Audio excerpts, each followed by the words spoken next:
Okay, cool. What are we doing this time? All right, Gary, I'm going to need you to... Okay, cool. What are we doing this time? All right, Gary, I'm going to need you to take some of this Cottonelle Ultra Pure Soft. Okay. I'm gonna bend over here. I need you to wipe something very personal to me. What? Why are you laughing? I'm just When in Rome. No. Oh God, Gary, get your mind out of the toilet. This is just my copy of Toilet Kids. It's filthy. Oh, that's wedged firmly between your butthole. Like I just have to slowly extricate it like a Navy SEAL. And then two-tap. Yeah, and then scrub it down like FEMA. Yeah. Before it can be put into a Famicom or a TurboGrafx 16. Yeah, and played. Yeah. Okay, sure. Fuck.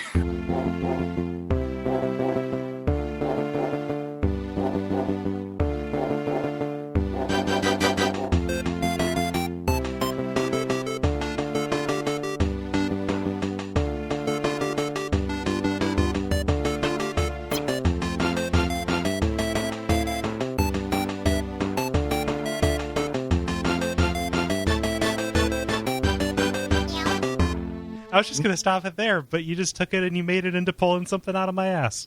Oh, yeah. I figured It was misdirection. I was bending over to pick up my copy of... well. Oh, I know, but... I know. Yeah. I know. I like the idea of two-tapping somebody's ass. Yeah, me too, bro. Man, let me find a Starbucks. Some of that podcast runoff fee when you're up in Portland next. Yeah. I love the idea that we've created this new euphemism for making a number 3, finding a Starbucks. Yeah, find that Starbucks, man. Okay, that's like a solo 3. Like that's a 3 is the loneliest number style 3. That's a desperation 3. Yeah.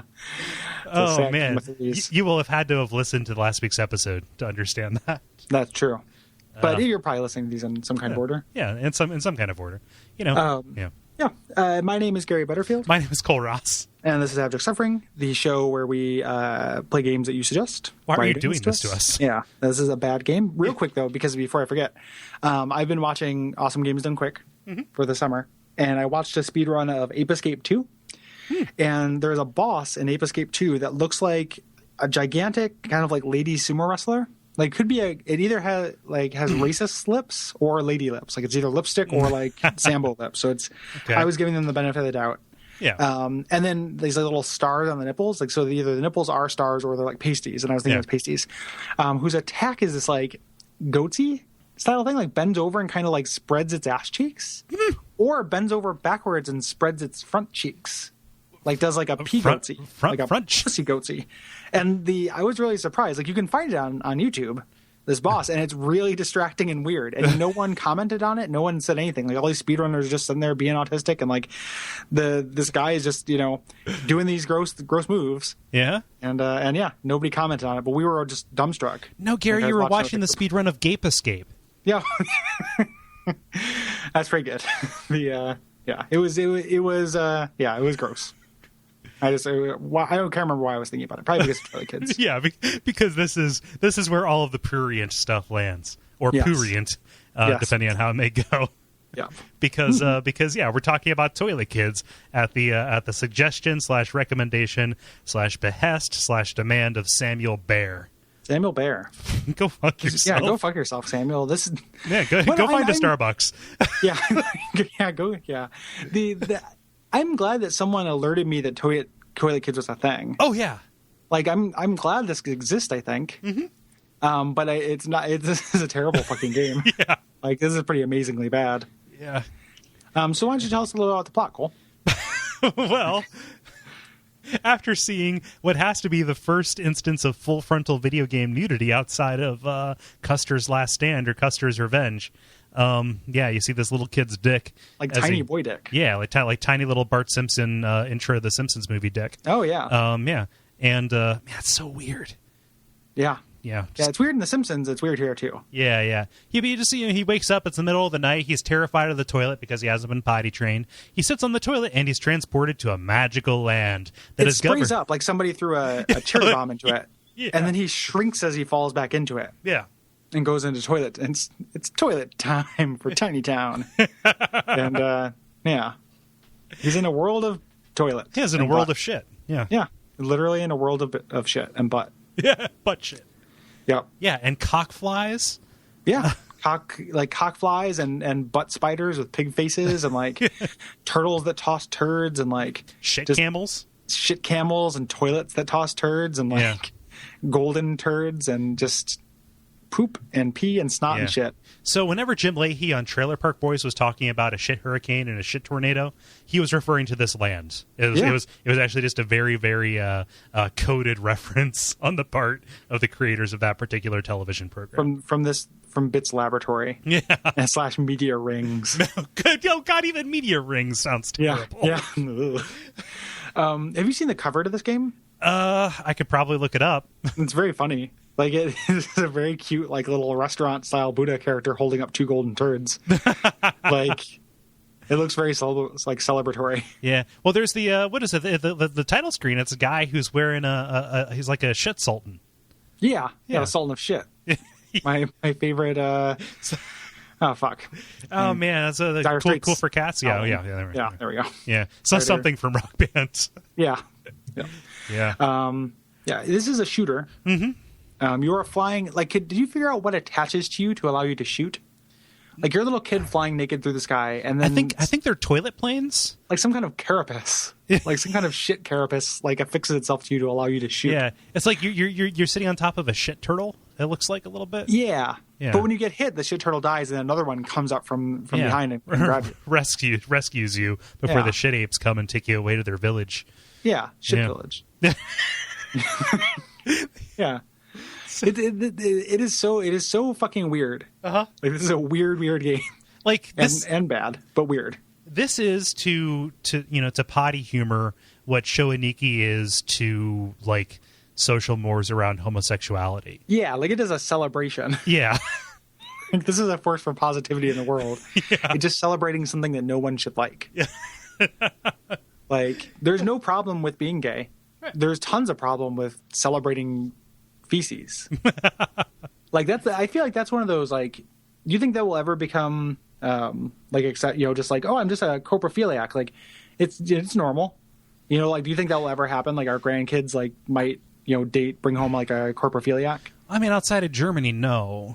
Yeah, it's weird, right? Like I feel like that's a good taboo to have. It's a good taboo. It's like incest. Like it's just a universal, like, don't fuck with that taboo. Yeah, it's like cannibalism. I don't think cannibalism is going to be acceptable, and like even outside in like Germany. Outside. Yeah. Yeah. I think that there are some things that are just kind of like hard coded. I'm not a biotruths kind of guy, Like I think evolutionary psychology is mostly used as an excuse to be very, very retrograde in your opinions. But yeah, like you just there's a reason that like one of mankind's earliest inventions, like on the tech tree of human achievement, oftentimes within the first 2 steps is, how do I get this shit away from me? Yeah, animals don't shit where they eat. Like everything is about like getting shit as far away from you as possible. Like it's essentially what civilization is based around. Yeah, getting the shit out of here. Yeah, like you just don't want it. Yeah, don't want it. So like I hate shit. Yeah. Like I hate it. So there are some people. There are some people who say like, oh, if I could just eliminate eating from my life, I would be all set. I can eat Soylent once a day and then just code forever. And there's some people who say, oh, if I just never had to sleep, I could do all this. I like eating and I like sleeping. Like they are 2 wonderful parts of my day that I look forward to. Shitting, if I could just eliminate the need to shit from my life. I mean, even notwithstanding my, complicated emotional, my dragon ass, the weird fucked up IBS that I have or whatever, the fact that it does legitimately become an emergency in a lot of instances. Even just, taking that away, it's just such a waste. Yeah. Yeah. Ugh. I mean, part of it is like, you won't entertain yourself while shitting. No. It's like a thing, which I understand. I'm not, we don't need to go through that again. I'm just saying because like I don't actually mind it. It is a waste. It's not my favorite thing to do. It is a real risky thing though, because sometimes it's like it's fine, and then sometimes it's just awful. Yeah, like a bad shit's awful. It's like open up a Kinder egg.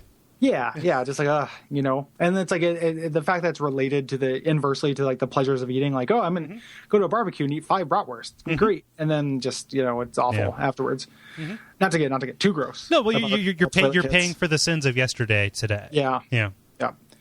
I had speaking of shit, we're going to talk a lot about shit during this, and we're going to find a way to fit it into the next episode too. It'll be our shit trilogy. As a diabetic, there's only certain cereals I can eat. And, when you're a diabetic and you're trying to eat low carb, like fiber is your best friend. And so one of the cereals I can eat are these like ridiculous fiber nuggets, these like brand bud things.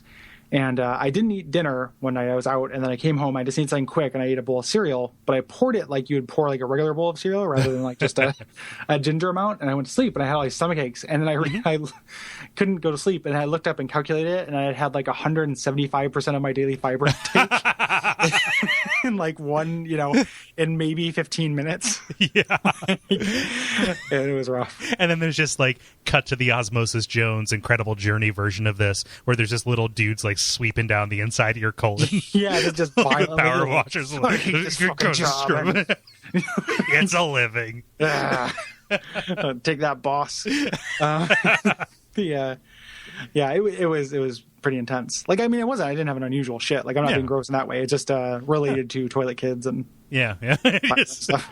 Wanted to share these facts. You know what I don't get? Poop humor. Yeah. Like for as funny as it is to append shit to something and say it like a thing like shit city or shit turtle, that's like that's a funny little like wordplay couplet, right? Just because even though you should expect it whenever it comes up, it's always just kind of like catches you off guard. Yeah, mildly surprising. Yeah, just gonna shit turtle. Okay, cool. Sorry, I'm looking at pictures of this shitcock.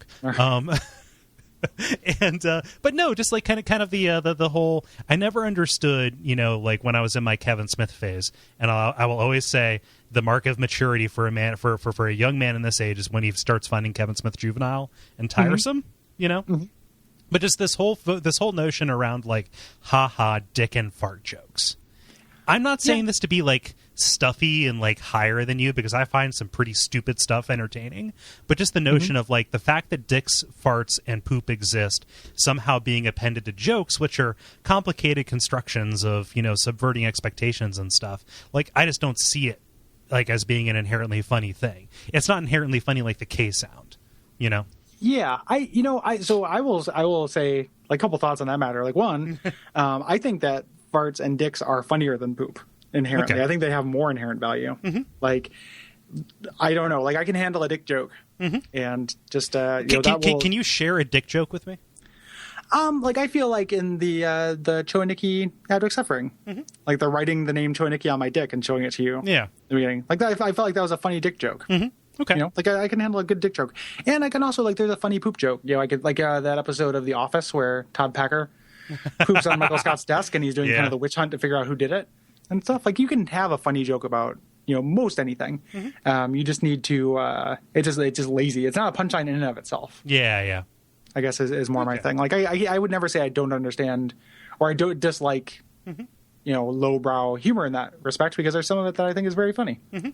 It just has to be better constructed. Yeah, so I guess when I hear poop joke or dick joke or fart joke, all I think of is like that is the punchline. And, as opposed to like, oh, now I need to clean this up, or oh, that's a dick right there. Right. Yeah. And I guess I look at that. I look at the Joe and Nikki intro, and I think, oh, that was just shocking because it cut it way short. Yeah. Oh, really, really short. Yes. Yeah. I don't know. Like, like that kind of stuff doesn't bother me. It's also, but this, I think that maybe part of what you're saying that is this game is the exact. I mean, like, if you wanted to give us some credit for being a smart poop joke, which is not, it's surreal. Yeah. Which is kind of, slightly sophisticated or pleasant, but it's not like there's no joke or anything. It's just like, what if there was shit? If so, what if there was a shit version of everything? Yeah, then it's like Todd Solondz' Welcome to the Dollhouse. Like, what if everything was shit? Wouldn't that suck? The movie, Yeah. What if everything sucked? It would suck. Yeah. That's the log line for that movie. The joke around this, I guess, is that this paid somebody's salary. Yeah, like this got made. Like you go into a store and buy this. Yeah, I'm sure somewhere in Akihabara there's just like a big bin of Toilet Kids. Sure, and I bet you it's got that like weird, Japan deification, like the Kusagi kind of thing. Like people probably take a weird perverse pride in this game. Yeah, the same way they do with a lot of Japanese games that we do. They say only Eastern cultures can taste Kusagi. Yeah. We're not as in touch with that sense. I can taste umami. The so shit. Shit fart. It's one of the things, like, if I ever have a kid, like, people are just like, oh, you get used to it. It's not a big deal having shit everywhere. But I feel like it would still be a big deal to me. Yeah. It just takes me a long time to get used to just, like, having to, like, and I have a cat, like, and that means I deal with a certain number of shit. Mm-hmm. But I feel like human shit is just worse. And yeah,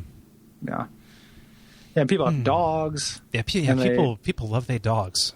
Yeah, and they just pick it. Like I'll walk Elizabeth's dogs with her, and dog will take a shit, and she'll just pick it up like nothing. Yeah. It's just I respect it in a way, but it grosses me out. Like oh, this is just dirt. Like there's really nothing to it, right? Yeah. I mean, if you follow that line of crazy of aversion to that, it gets back to like, oh my god, my vegetables grow and shit, and et cetera, and down the line. Like it has to be somewhere, and I think that line stops at my hands. Like it's really where it goes. Like touching shit with a bare hand. Mm-hmm. Like that's where it's at. You remember like when you were young, like it seemed like as a kid people just or at least I did, like you were constantly stepping shit. Yeah, dog shit, just like old times. It just was like a thing, and then like all of a sudden it ceased being a thing. Mm-hmm. And I don't know if it's because people have been more conscious about picking it up, or whether I've just gotten super careful about where I step. Yeah, but I haven't stepped in dog shit in like years and years. I have a very distinct memory of stepping in dog shit in a friend's backyard and just flipping the fuck out. And even though I was only like 3 houses down, my parents needing to come get me. That's very funny. Take off your shoe, buddy. Yeah, I know, right? I was just like dragging my shoe on the grass. Okay, get it off me, get it off me. Yeah, take off the shoe. Yeah. Well, when you're talking to a 5-year-old. Yeah, you were panicking. Yeah. Yeah, and probably, who knows if you can get your shoes off at that point. Yeah. I don't know what age children can take off their shoes. No, that's a mystery to everybody. Yeah. Yeah. I think I stepped in shit. Since I moved to Portland, I did it once and got to work and didn't realize, like, what? Why does everyone around me smell like shit? And it was because I had stepped in shit and didn't realize it. Yeah. Yeah. And it wasn't like, intracted in there. Like, I probably just, like, edged it. Yeah. Just grabbed a corner shit. But, like, going outside and just, I got a stick. And, and then I was like, wait, I'm an adult. I'm going to go into a bathroom and wash this off with water. Yeah. Like, I'm not, like, that's the adult way to take care of this. Yeah. That's how I wash clothing. Yeah, with water. It's fun. Yeah. Cures all sins. I got shit on by a seagull at Disney World while I was eating a Nestle Crunch ice cream bar. Aw. Yeah. It was very sad. I didn't have a change of clothes. Yeah, birds can shit on you just like any time. Yeah. Even though bird shit is fairly innocuous as far as shit goes. Can you imagine like if bird shit was like dog shit? It's like human shit. Yeah. Just got a bunch of humans perched up there on the high tension wires. Yeah, it was literally like just like a baked potato worth of shit that just fell from the sky. Under your shoulder. They're just up there reading the newspaper. Yeah, just floating around like Dragon Ball clouds. Shitting through them. Oh man. Angel shit. Angel. The angel shit. Isn't that what they call that's cobwebs up on the rafters at church. Oh, angel shit. Who calls them that? Nobody. Okay. That's pretty good though. It's good. Like getting an altar boy. You instead of doing 30 Hail Marys, you have to get a ladder and clean the angel shit. Yeah, that'd be a good way to put it. Yeah, make learning fun.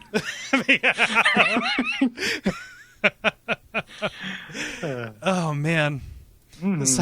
So Toilet Kids doesn't do much interesting. It's actually a really shitty shooter. It's very bland. There's no power-ups. You can't do a shooter with no power-ups. No, there's like one bomb that clears the entire screen. Yeah, and then you also are dealing with the ground targets and sky targets, which is a mechanic that I'm glad shooters mostly stopped doing. Yeah. Like I do not like that. Yeah, for my first run through, I thought there was only the ground attack. And then the sandals came through and killed you. Yep. Like sandals are the cause of death for me. And I didn't get past the first boss. Like I got to the butt spiders and like could not beat them. And that was it for me. Well, it ramps up in difficulty real quick for as simple as the enemy patterns are up until that point. It took me several tries. I had to start doing some quick save foo to to get past the butt spiders without realizing I could charge up my main attack. Oh, I didn't know that. Yeah, you can do that, and it spreads a little bit further. Poop. Yep. Yeah. But yeah, I didn't get much further beyond that. So like the first half of the episode or of the level is just trivially easy, and then the second half is just a direct shit wall. Yeah. There's a wall of shit. Yeah. I was looking at some stuff on YouTube to try to see more into this game, but everything are like amateur angry video game nerd people. Like I couldn't find anything. Like just show me the later parts of the game with no commentary. Yeah. I'm looking at a blog spot kind of like entry with screenshots.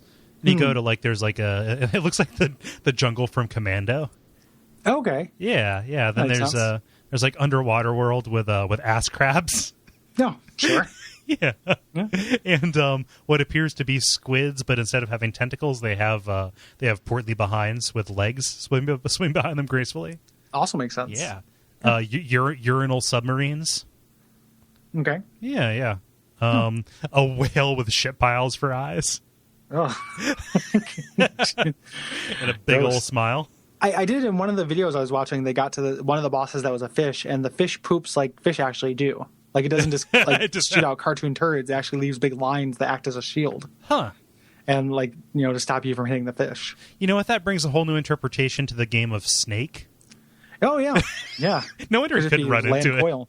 it. Yeah. There's on GameFAQs. There's one message board post that is from a guy from Scumbag who just says, "So I took a crap," and is the title of the post. And then a porcelain toilet came out. What does this mean astrologically? You must have eaten too much porridge last night. Yeah. Yep, and it just kind of keeps going. But it's the only thing on Toilet Kids. And then one review by Overdrive. Yeah, which is again trying to be funny and also doesn't like it. Yeah, he's 151 reviews though. Yeah, but it's even. It's not him doing like fake, fake saying it's good, or he's just like, this is a bad game. Yeah, you're right. It is not good. You are correct, friend. Apparently, the end goal of this, so you like when you destroy Poop King. Actually, his name is the Great King of Unpy. Unpy? UNPY. Unpy. Oh, I thought it was UNPEE. Like that was the opposite. Like that's what poo was called. Yeah. It was like unpee, like the uncola. Okay, new euphemism for piss. The uncola. Yeah, or like I gotta go take an unpee. Yeah. So that's the shit sultan, and he's been keeping the underwear god in prison. Okay. And so the underwear god comes out and lets the main character, this kid, graduate from diapers to underwear. Oh, so the whole thing's like a metaphor. Yeah, of the fear of the toilet, right? Yeah. Yeah. Because kids are scared of toilets. Yeah. Well, I mean, it's this fixture that makes a lot of noise, and that takes the most vile thing that you produce away from you. Like, it happily and hungrily accepts it. Yeah, it is honored to accept your waste. It is as close to a monster as we allow into our homes, accepting certain breeds of dog. Yeah, like Pomeranians Mastiffs. and such. Yeah. This Overdrive guy, also reviewed AD&D Pool of Radiance for NES and gave it a 9 out of 10. Oh, good. Yeah, so he's insane. So he's unpredictable. So he's nuts. Yeah, this guy should be on some kind of watch list. He's a danger to himself and others. Yeah, pretty intense. Overdrive. That is funny. Yeah, and a 206K FAQ of that game. Jesus Christ! Of that game, of the NES Pools of Radiance. Yeah, a 2 megabyte. Yeah. Holy. What are you doing, Jesus. buddy? This is very intense. This guy is a very special kind of madness. Are you aware of like social services call? Like your family's worried about you, so they send somebody from the county out? Yeah, you do, or like the police will do it, like a well-being check. Yeah. We should probably find out who this guy is. I feel like and contact a GameFAQs mod. Yeah. The second you submit, okay, so the second you submit any FAQ over 2 megs, they dispatch somebody. Make sure It's built into the API just to check. Like sometimes, I mean, that's warranted. Yeah. But like if it's for that, it's not. So yeah. Poor kid. Man, we need to fix that. It might be too late, Gary. Yeah. When was his probably. last? When was his last activity? Let me see. A couple years ago. Oh shit, he's gone. Yeah, he's probably dead. Man. He probably killed himself. Ba-da-ba-ba-da-ba. Dead. Da-da-da-da-da, fart, dick. Shit. I'm quickly getting this out of my studio, but Was that cowbell? yeah, my brother bought me a cowbell. Oh. Yeah. Oh, for why? Because he knows I like bells. Oh, okay. Noted bell collector. Yeah. Makes sense. Yeah. Right. Who? So Samuel Bear. Samuel Bear. Yeah, go fuck yourself, Hey, Samuel. thanks for giving us an excuse to talk about our shit, though, I guess. Yeah. I feel like that this kind of came along at the perfect time because we're rich in shit material right now. Like if we don't mention the word turd like during the next episode, I'm gonna be amazed. Yeah. No. Well, now you're going to make it a challenge. Yeah. Possibly. So what are we doing next episode? Well, we're going to be talking about our whiskey shits with Master Chew and Drunkard Who for the NES. Drunkard Who's on first. Yeah. Which was suggested / recommended / demanded by Cameron. Oh, thanks, Cameron. I Yeah. suppose. Gee, Thanks, buddy. It's no home improvement. What can people do to help? Well, they can, if you are buying anything on Amazon, go to Duckfeed.tv / tipjar and use that. We recently added a link for Canada. So if you're in Canada, the United States, or Great Britain, you're able to buy things on Amazon. It doesn't cost you anything extra, and we get a little kickback from that. And that goes a long way towards helping fund the network. Indeed. And if you want to support us more directly, you can go to patreon.com / Duckfeed.tv and throw us a couple bucks a month. Yeah. And if you don't have a couple bucks, it is always nice to throw us a rating or review on the old iTunes. Yeah. Or join the conversation at facebook.com / abject suffering. Indeed. Indeed. And if you have something to suggest, you can do so at duckfeed.tv / contact. Yes, these games are chosen at random. So if you suggest something today, we may do it next week. Who knows? Yeah. Well, next week. Yeah. 2 weeks. Fuck you, Master Chew and Drunkard. Yeah. Yeah. Yeah. So until then, have a good night. Yeah. And poop. Yeah. And And poop. yep. And scat.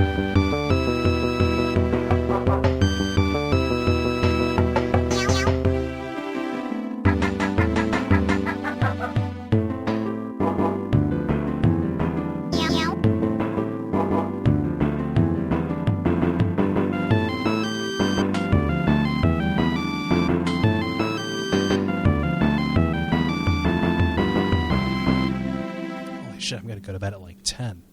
I know, man. It's glorious. Well, welcome. Me going to school full time is good for everyone.